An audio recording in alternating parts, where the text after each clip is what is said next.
Alléluia. Gloire à Jésus. Nous rentrons tout de suite dans le vif du sujet. Et nous sommes humbles en ces lieux. Quand je dis humble, c'est parce que nous nous remettons en question. D'où la question du bilan. On est au mois de décembre. Si tu ne fais pas de bilan, c'est que tu te dis, je suis parfait. Oh non, c'est Dieu qui est parfait. L'homme n'est pas parfait. L'homme est perfectible. Nous tendons vers la perfection. C'est pourquoi il faut se remettre en question. Les bilans dans une entreprise, les inventaires, c'est de voir ce qui marche, ce qui ne marche pas. Je suis dans un magasin, je vends des bonbons, ça marche, mais le pain ne marche pas. Je m'interroge sur ce qui ne marche pas. Ce qui marche, mais que ça continue de marcher, que ça soit durable. Mais ce qui ne marche, pourquoi je vends des bonbons, je ne vends pas du pain? Est-ce que mon pain est rassis? Est-ce que mon pain, ça ne va pas? Je m'interroge sur la qualité pour pouvoir mettre en place une nouvelle politique de production, de distribution et de commercialisation. Voilà. Et donc, nous, à la Belle Lumière, nous devons nous interroger, depuis janvier jusqu'au mois de décembre, quelle qualité de chrétiens nous avions été et nous sommes. Vendredi, encore, l'intervention du frère Kylian, c'est ça. Il dit, n'oubliez pas, frères et sœurs, Jésus a dit, allez de toutes les nations, faites de toutes les nations des disciples. Es-tu disciple? Es-tu disciple? Janvier à décembre là. Es-tu disciple?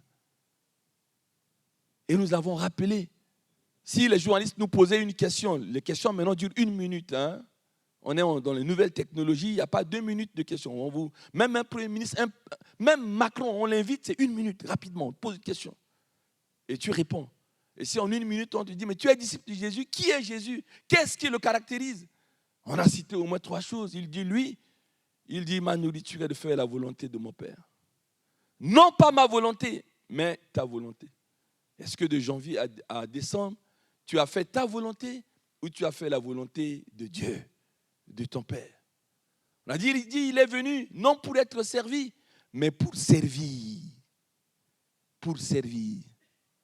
Est-ce que de janvier jusqu'au mois de décembre, tu n'as pas servi?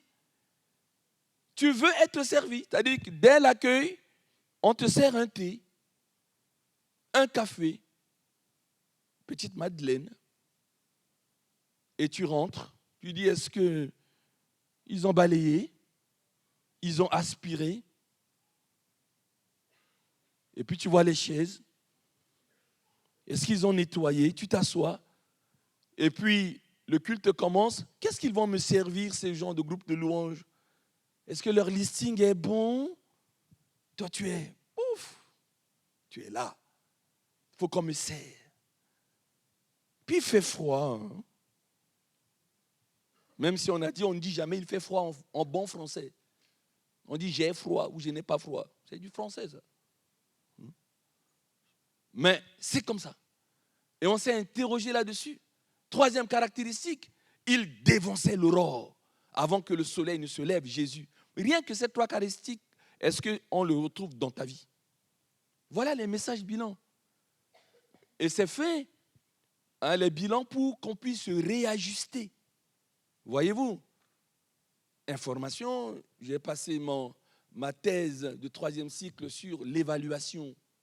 C'est le bilan, ça. L'évaluation, il y en a 3. Dès qu'on te donne un travail, il y a un bilan, on n'attend pas la fin. On évalue. On appelle ça une évaluation prédictive. On te dit, répare-moi cette roue-là de voiture. Tout de suite, tu fais un bilan. Tu dis, mais est-ce que j'ai la qualité? Je sais réparer une roue, je sais utiliser clic. Est-ce qu'il y a les matériels? C'est ça. Tout de suite, tu dis, je ne peux pas. Évaluation prédictive. J'en ai pas la qualité. Ne me demandez pas de mettre des clims réversibles. J'en ai pas la capacité. Et on évalue tout de suite. On ne s'engage pas comme ça. Le bilan commence maintenant. Dès que tu veux entrer dans quelque chose, tu évalues. Et puis une fois que tu as commencé à évaluer, au cours de l'exécution, au cours de la tâche, eh bien tu dis, est-ce que j'ai bien fait? Est-ce que j'ai bien commencé? Ça s'appelle une évaluation formative qui permet de t'ajuster. Et puis quand tu finis une tâche, Tu fais le bilan. C'est ce que nous sommes en train de faire. C'est une évaluation sommative. C'est ça. 2 Pierre chapitre 1, il faut joindre à la fois la science, la technique, etc. Dites pas le pasteur, il veut montrer qu'il est intellectuel. Si, je le suis. Et c'est une grâce de l'être. Allez discuter avec des prêtres, ils ont au moins le bac. Hein. C'est des intellos, c'est des profs de philo. Hein. Vous qui méprisez les pasteurs, là, ils ont été à l'école. Bien sûr. Voilà les 3 types d'évaluation qu'on doit avoir. Et quand on l'applique sur le plan spirituel, on doit pouvoir avancer avec ça. C'est pour ça qu'on fait les évaluations. Des messages bilans. Et ce matin, encore après les disciples, de vendredi, on va faire une évaluation avant de passer. On a beaucoup de bons témoignages, de bons moments à passer encore avant midi. Et on écoute notre évaluation de ce dimanche. Primo, lorsque Étienne a été persécuté, les disciples de Jésus ont fui. Ils sont partis à Antioche. Allez le trouver vers Turquie aujourd'hui. Et à Antioche, les disciples de Jésus ont commencé à évangéliser, à travailler. Et les gens d'Antioche, ils ont vu les disciples, hein, on les appelle les disciples de Jésus. À ce moment, on ne les appelait pas chrétiens. Et ils ont vu leur manière de faire. Ils ont dit, mais ça, c'est des disciples, bien sûr, mais ils sont comme des petits Christ, des petits Jésus. D'où le sobriquet, qui était péjoratif à l'époque, de chrétiens. Voilà, des petits Jésus, de petits chrétiens. Ils veulent faire comme Jésus. C'est ça, disciple. Discipulus, élève, celui qui veut faire comme un maître. Chrétien. Et Jésus lui-même a dit, vous allez reconnaître mes disciples à quoi? À quoi? À leurs fruits. Vous les reconnaîtrez à leurs fruits.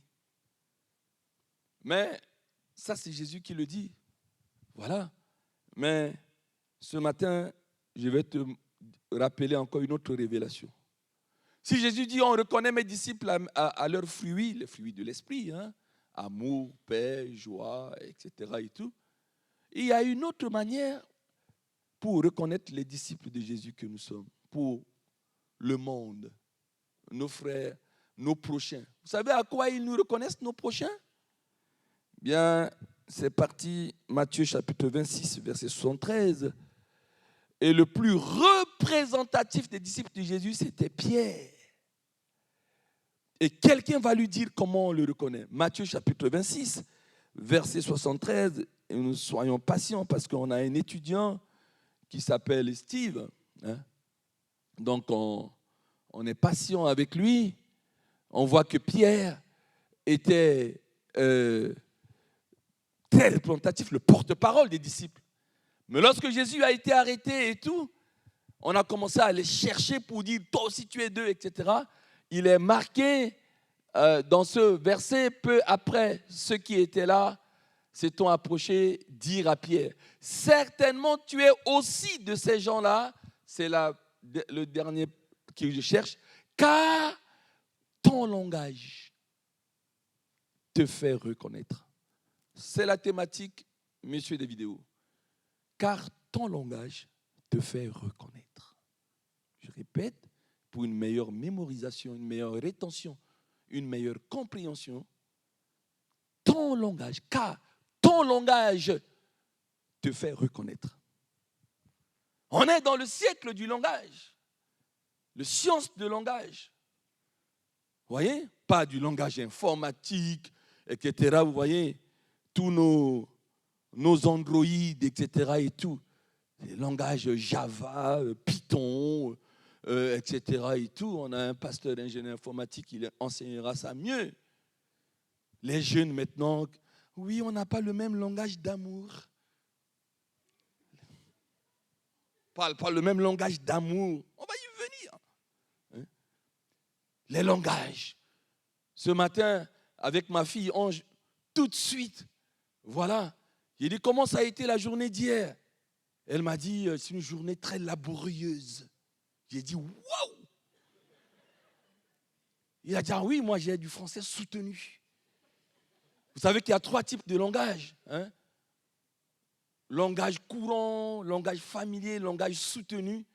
Il a dit, mais dis donc, il n'y a pas que Roveline dans cette salle. Hein? Hein? Il y a Ange, le langage soutenu, laborieux. Il a dit, ah, donc tu as eu une journée chronophage. Elle s'est arrêtée, elle m'a dit, oh, c'est encore au-dessus de laborieux.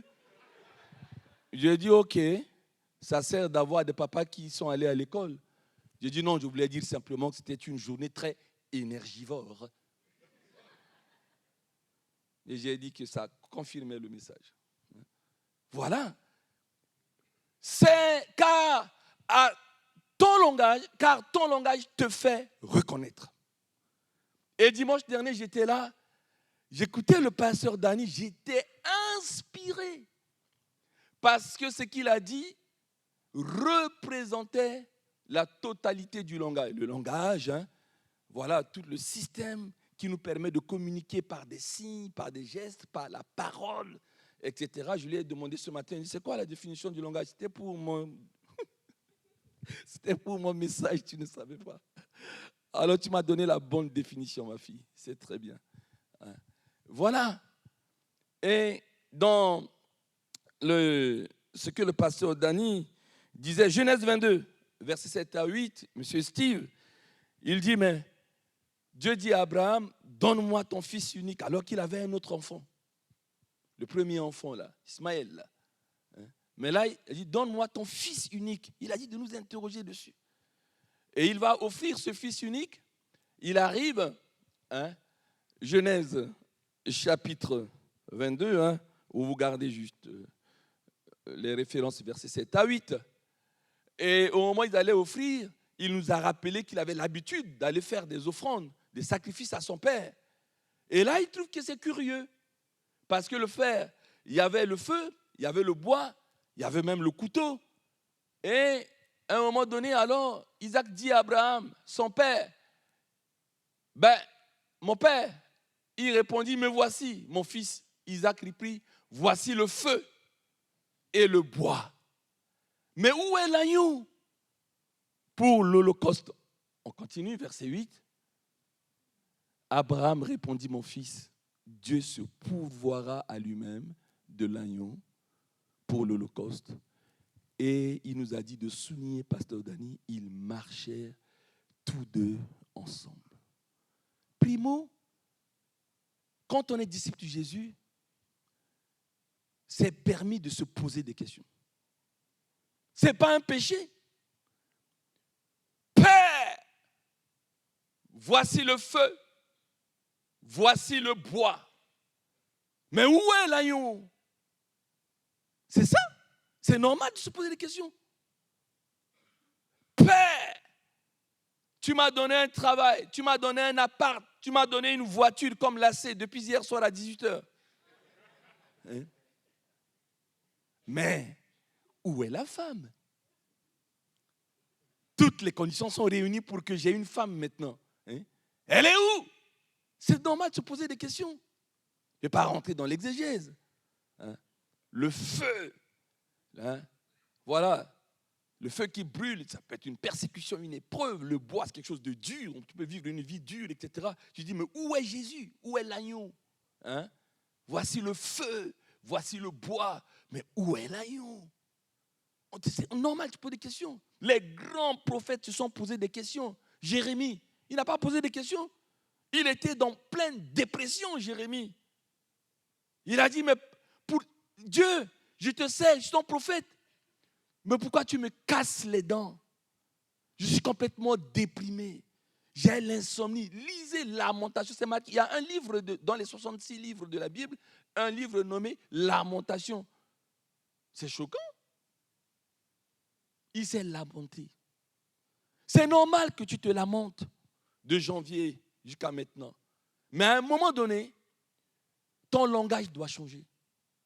Comme Jérémie dit, voici ce que je veux repasser sur mon cœur qui me donnera de l'espérance. Les bontés de l'Éternel ne sont pas épuisées. Ses compassions ne sont pas à leur terme. Elles se renouvellent chaque matin. voilà ce qui va me donner de l'espérance. Il faut que dans ton langage, tu termines par ça. Si dans ton langage, et là on reconnaît un enfant de Dieu, on sait que son Dieu est avec lui. Mais si tu ne fais que te lamenter, car ton langage te fait reconnaître, mais tu es un plaintif, tu es quelqu'un qui est sans Dieu. Quelqu'un qui ne fait que se lamenter, qui reste dans sa déprime et qui ne repasse pas dans son cœur la bonté de l'Éternel, ou qui ne chante pas « Pour tes bontés dans ma vie, ta grâce infinie ». Ah, il y a un problème. Il faut que dans ton langage, tu apprends à chanter ça. Dieu est bon, nous voulons le crier, Dieu est bon. Il faut qu'on retrouve ça dans ton langage. Quand tu coaches, tu dis Dieu est bon en tout temps Dieu est bon. Il faut qu'on retrouve ça dans ton langage. God is good. All the time, God is good. Il faut qu'on retrouve ça dans ton langage. Mais si dans ton langage, il n'y a que de la plainte, il n'y a que des lamentations, il n'y a que de ceci, il y a problème. Comment veux-tu que les gens te reconnaissent? On voit bien que c'est un prophète. Un prophète, il se lamente, il déprime, mais il repasse. Et puis, dans notre langage, regardez ce que Isaac. Il y a le bois, il y a le feu. Pourtant, il y a le couteau, il n'a pas cité. Parce que pour lui, ce couteau n'était pas destiné à l'égorger. C'était pour un animal. Il n'a même pas cité. Et son père dit, mon fils, Dieu se pourvoira lui-même à l'agneau. Et ils marchèrent ensemble. Révélation pour toi, avant d'aller au deuxième point. Est-ce que de janvier à décembre, tu t'es posé des questions? Normal, pas de souci. Et ton père, c'est-à-dire Dieu, Jésus, ton Seigneur, Père Abraham, a dit, Dieu se pourvoira lui-même à ce qui manque là. C'est pas quoi? Qu'est-ce que tu as demandé à Dieu? Tu m'as donné le souffle de vie, tu m'as donné ça, tu mets ça. Mais où est? Mettez ce que vous voulez. Et Dieu vous a répondu, Dieu se pourvoira lui-même.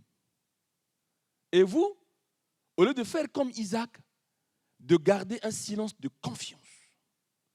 Un silence, je dis bien de confiance. Mais regardez un enfant entre les mains de son père, tu jettes. Elle ne doute pas, elle rigole. Papa! Mais elle est en danger, il est en danger l'enfant. Tu le jettes là, il est confiant. Tellement confiant. Je me rappelle, j'étais petit, je voyais mes collègues filles, elles avaient des jeux. Elles se mettaient 3 ou 4, et il y en a une qui est là. Prêt, il court. Elle saute dans les bras de ceux qui sont là. Mais je dis, mais si elle ne l'attrape pas, la tête, mais il y a une confiance. Et puis, arrive l'autre tour. Ah, vous êtes prêts? Eh bien, il court comme ça. Ah, je ne connais pas le mot en français, mais dans ma langue, ce n'est pas prononçable en français parce que le son en français, GB n'existe pas. Ou KP n'existe pas. On appelle ça jeu de gbagba. Jeu de gbagba. Vous pouvez pas, c'est imprononçable pour les Français. Voilà. Mais ça, c'est un jeu de confiance. Le jeu de gbagba est un jeu de confiance. Tu cours comme ça, tu tombes dans les mains de l'autre. Confiance. Mais toi, tu t'arrêtes. Tu dis, je ne vais pas aller jusque... c'est le mont Morija. Là, il allait offrir au mont Morija. Tu ne veux pas. Mais tu t'es arrêté. Et Dieu te dit, qu'est-ce qui a fait que tu as arrêté la marche? Et le Seigneur me dit, beaucoup des enfants de Dieu ont arrêté de marcher avec Dieu parce que Dieu n'a pas offert, n'a pas répondu avec précision, dit, je vais pourvoir. Et comme ils n'ont pas eu cette précision, ils ont arrêté leur marche. Voilà, mon pasteur, l'inspiration que ça m'a donnée. Merci beaucoup pour ta prédication. Ils marchaient ensemble. Vous savez, on peut avoir un papa qui a 40 enfants, hein? Mais chaque enfant ne dira jamais notre papa. Hein? Quand il discute avec lui, il doit dire mon père, mon papa. Donc chaque enfant est un fils unique. Revelation. On est fils unique. Quand tu parles de ton père à un collègue, tu ne dis pas notre père à nous 40. Notre père à nous 10. Non, on fout des frères et sœurs. Mon père. Comme si tu étais fils unique. Ma mère. Comme si tu es fils unique. Et on a chacune des relations spéciales. Vous savez que la science a inventé l'ADN. Je ne vais pas rentrer dans la définition. De A, c'est quoi, D, c'est quoi, N, etc. Googleisez. Hein? Mais on reconnaît que chaque personne est spécifique. Il y a l'ADN de chaque personne. On est fils unique. Tu parles à ton père, mon père. Quand je dis à quelqu'un, mon Dieu pourvoira à tes besoins, mon Dieu. Et puis souvent, il y a des gens qui disent, mais c'est notre Dieu à nous tous. Je dis, non, je ne parle pas comme ça. Je parle de mon Dieu. Je parle de mon père à moi. Et chaque enfant doit dire, mon père, ma mère. Il personnalise le père, il personnalise la mère. Et c'est tout cela qui m'a inspiré, mon pasteur. Dimanche, j'étais là, je prenais une note, je dis, la prédication du dimanche prochain est déjà faite. On est fils unique. On a le droit, dans notre langage, de poser des questions à Dieu. On pose les questions, il faut qu'on ait l'attitude, le silence qu'il faut. Ils vont sur le mont Morija, il est là. Et son père lève le couteau. Il y avait un couteau. Il lève le couteau. Et là, on entend, lève pas la main sur le petit enfant. Sur l'enfant, tout simplement, il n'était pas petit. Hein. Sur l'enfant. Et on entend le bêlement. Il a pourvu. Le langage, c'est pour ça qu'on l'appelle le père de la foi. Mon fils, Dieu se pourvoira lui-même à l'agneau. Alléluia. Et Dieu a pourvu à l'agneau. Mon fils, ne t'inquiète pas. Comme disent les jeux, t'inquiète. Dieu se pourvoira lui-même. Il n'a pas arrêté la marche. Et Dieu te dit ce matin, reprends ta marche. Reprends ta course. On n'a pas le temps de lire le verset de Galates, hein, que vous connaissez déjà, 5-7. Tu courais si bien. Vous courez si bien. Qui vous a arrêté cette année? Il y a des chrétiens qui ont bien commencé leur course, leur marche. Ils lisaient la Bible depuis janvier, février, mars. Ils étaient dans les services. Regardez, faites le tout. On a fait ça avec la secrétaire de l'église. Mais dis donc, quel abandon, des gens qui ont abandonné, des gens qui n'ont pas été fidèles, absentéisme chronique dans les services. Pourtant, janvier, c'était bon. Février, mars, avril, après, ils ont disparu des radars des responsables des services. On leur téléphone, difficulté. J'ai vu des chefs, des responsables de groupes de louanges pleurer devant moi. Impossible d'avoir un chantre. Impossible d'avoir un chantre. Il y a un problème. Des services de ceci, de ménage, de agape, je ne sais pas de quoi. Les gens non. Qui vous a arrêté? Vous courez si bien. Qui vous a arrêté? Voilà. Je vais arriver après sur le mot désolé. Parce que désolé, en français, c'est un mot négatif. C'est des fausses excuses. En français, il y a ce qu'on appelle un cas de force majeure. Le cas de force majeure s'impose. Tu signes un contrat de travail, ça veut dire que tu t'es engagé à venir à l'heure tous les jours, sauf si tu es en vacances. Ce n'est pas ça le contrat de travail. Et si un matin, tu ne te pointes pas, tu es à la gare parce qu'il y a l'heure, tu prends la photo. Tu envoies à ton chef, regardez, il n'y a plus de train. C'est pour ça que je suis en retard. C'est pour ça que je ne viens pas aujourd'hui. Ne coupez pas mon salaire. On fait tout ça tous les jours de notre vie. Et il n'y a que dans l'église du Seigneur, dans les services. Comment nous négligeons? Mais nous attirons de la malédiction. Jérémie 48, verset 10. Malheur à moi si je fais l'œuvre de Dieu avec négligence. On se gargarise, on se brosse la dent avec le mot désolé. Désolé, je ne suis pas là. Tu dois justifier. Hein? Pourquoi tu n'es pas là? Tu t'es engagé dans un service de Dieu. Désolé. Je suis désolé. 2024 là, si tu veux attirer la bénédiction, n'utilise plus le mot désolé. Hein? Parce que le cas de force majeure s'impose. Lorsque je suis malade, je suis dans un état grabataire, ça se voit, c'est visible, ça se constate. Ça s'entend même. Lorsque hier, vers 5 heures du matin, divinement averti, oui, je suis divinement averti. Même si vous ne me dites pas que vous êtes malade, Dieu me le dit. Dieu me mettait à cœur comme ça, tang, tang, tang, tang, Eliane, Eliane, Eliane, Eliane, Eliane. J'ai envoyé un vocal à Eliane. Elle n'avait même plus de bonne voix. Il dit, ma fille, pourquoi tu ne me dis pas? Attention, il y a le Saint-Esprit. Quand on prie pour les gens, après ça clignote. Tang, tang, tang, tang, tang, tang, tang. Bénis le Seigneur te voit ce matin. Voilà. Je suis malade. Je n'ai pas l'habitation. Ah. Pourquoi tu ne m'as pas dit? Divinement averti. Dieu me réveille. Prie pour telle personne. C'est ça. Attention, hein. Désolé, je ne serai pas. Désolé, désolé.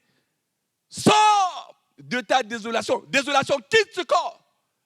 Dans le nom puissant de Jésus-Christ. C'est Dieu qui nous donne le souffle de vie. Personne ne t'oblige à rentrer dans un service. Réfléchis bien. Ce que Dieu a fait pour ta vie. Tu as des activités extra-professionnelles. Nous en avons tous. Vous avez un pasteur qui travaille encore. Nous en avons tous. Tu ne peux pas venir parce que je suis fatigué. Je crois que je ne suis pas fatigué. Tu es sûr? C'est quoi ces explications qu'on donne? Hein? Depuis mercredi, on s'est tapé avec Yann des kilomètres, revenu à 23h minuit. Le lendemain, il faut repartir. Hier encore, on est là. Tu rentres à 1h du matin. Je dois préparer la prédication. Hein? Je dois préparer la prédication. Hein? On n'est pas.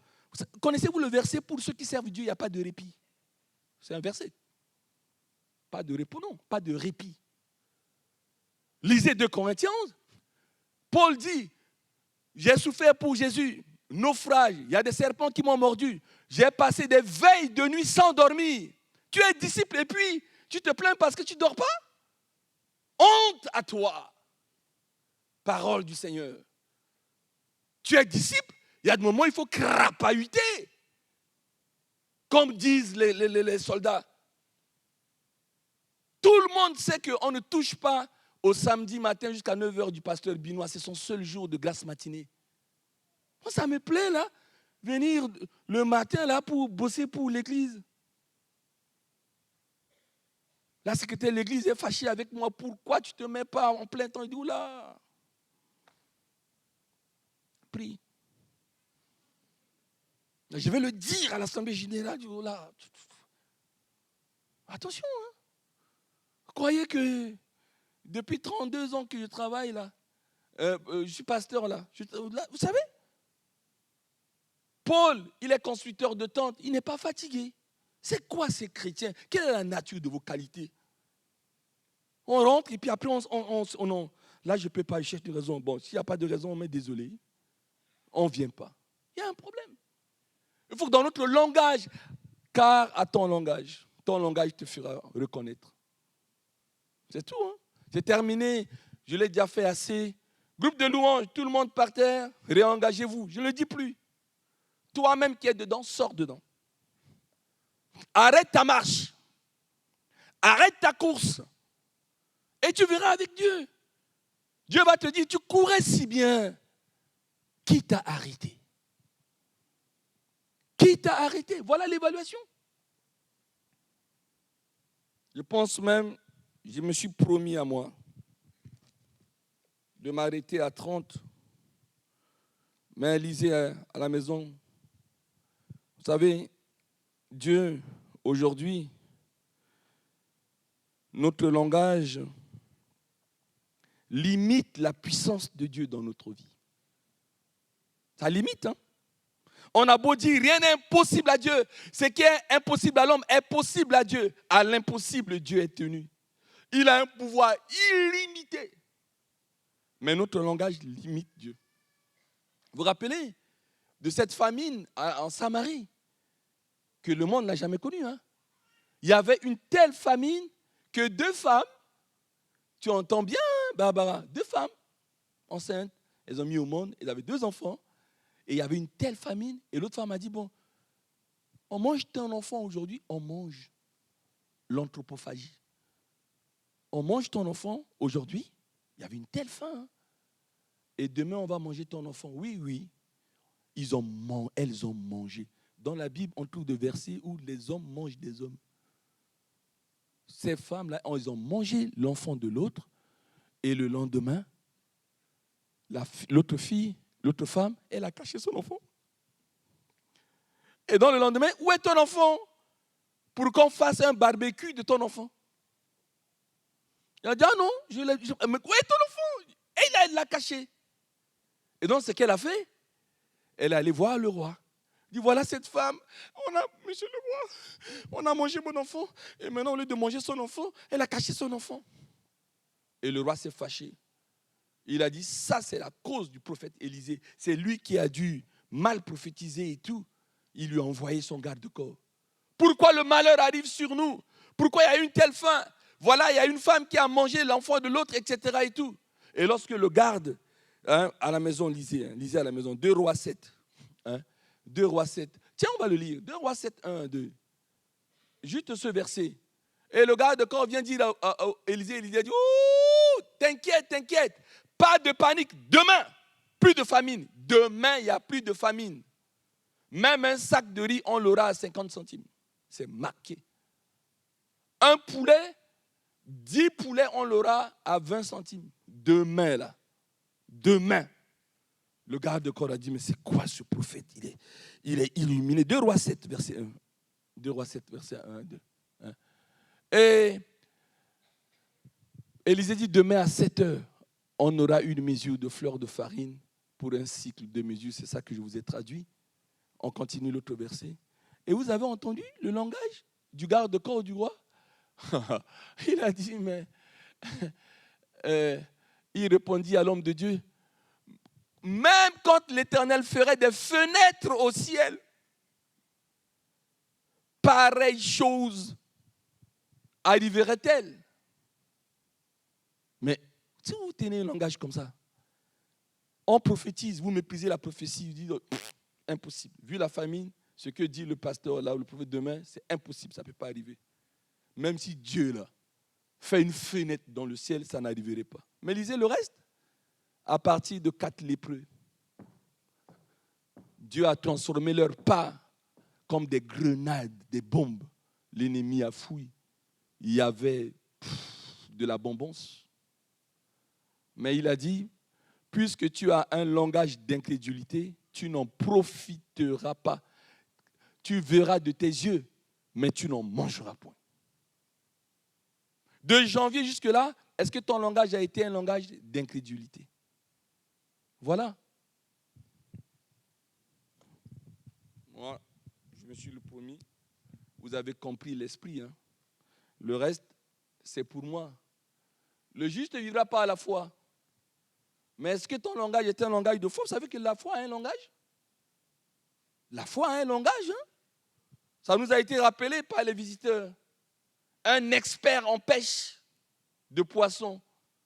Il a dit, sur ta parole, je jetterai mon filet. Un langage de foi. Une fille vierge qui n'a eu aucun rapport sexuel avec son fiancé Joseph. L'ange lui dit, Gabriel, tu seras enceinte. Le Saint-Esprit sera sur toi. Elle a dit, je suis la servante. Elle a failli avoir une séparation avec son fiancé. Je suis la servante de l'Éternel, qu'il me soit fait selon sa parole. Langage de foi. Que dire de la Sunamite? Son enfant est mort, malade, mal à la tête et est mort. Son mari lui dit, pourquoi tu vas aller voir le prophète? Ce n'est pas le temps de sacrifice de la lune. Elle a dit, tout va bien. Tout va bien. Tout va bien. Il faut que ton langage, si tu n'as pas eu jusqu'en décembre, il reste 3 semaines là. Il faut que ton langage soit un langage de foi. Et tu rentres en 2024 avec un langage de foi. Hein? Ce n'est pas une option. Hein? Et surtout, je vous en supplie, je termine là. Si vous ne voulez pas avoir un tel langage, surtout évitez des langages de malédiction contre les hommes, non, contre Dieu. Ça, c'est le langage de Madame Job. Maudit Dieu et meurt. On ne maudit jamais Dieu. Maudire, c'est dire du mal. C'est murmurer. Bénir, c'est dire du bien. Un disciple de Jésus, quelle que soit la situation, quel que soit X appartenant à R, qu'advienne que pourra, il doit bénir Dieu. Ça ne se discute pas. Il sort le matin, il bénit Dieu. Il n'a pas encore le thé, il bénit Dieu. Même pour le souffle de vie, un malheur lui arrive. Tout ce que fait l'Éternel est bon. Une phrase, un mot, une pensée très chère à notre maman Viviane. Elle dit toujours ça. Tout ce que Dieu fait est bon. C'est une femme qui a traversé des épreuves. Hein. Une grande sœur qui m'a accueilli en France, je venais en 86, m'a accueilli. Je marchais de Cergy préfecture jusqu'aux 10 arpents à Eraï pour qu'elle me fasse de la semoule que je mange et que j'aille faire des études avec. Aujourd'hui, elle me respecte, pasteur. Une grande sœur. Quelque chose arrive, malheur, ceci. Petit frère, tout ce que Dieu fait est bon. Il dit, garde ce langage. Chaque fois que je le dirai, je penserai à toi. Ayez un langage de foi. Notre langage ne doit pas être un langage d'incrédulité. Mais si vous allez maudit Dieu et meurt. Ah! Dieu c'est donnant ou quoi? Il faut bénir.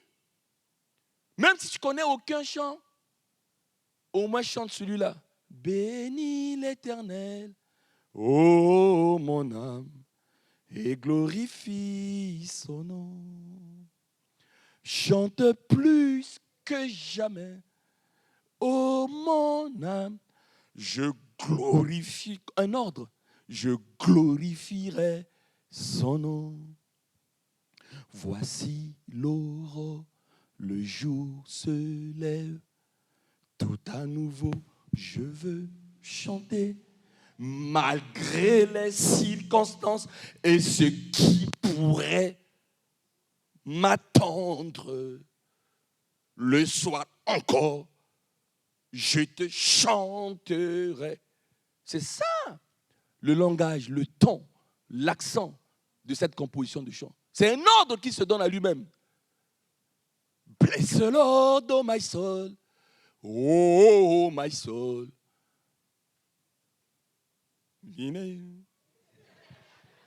Sing like never before. Oh my soul. Worship your holy name. The sun comes up in the new day dawning. It's time to sing your song again. Whatever may pass and whatever is before me. Let me singing even come. Bless the Lord, bless the Lord. Oh, vous avez compris, j'ai fini. Pasteur Daniel, viens bénir tes enfants. Holy name.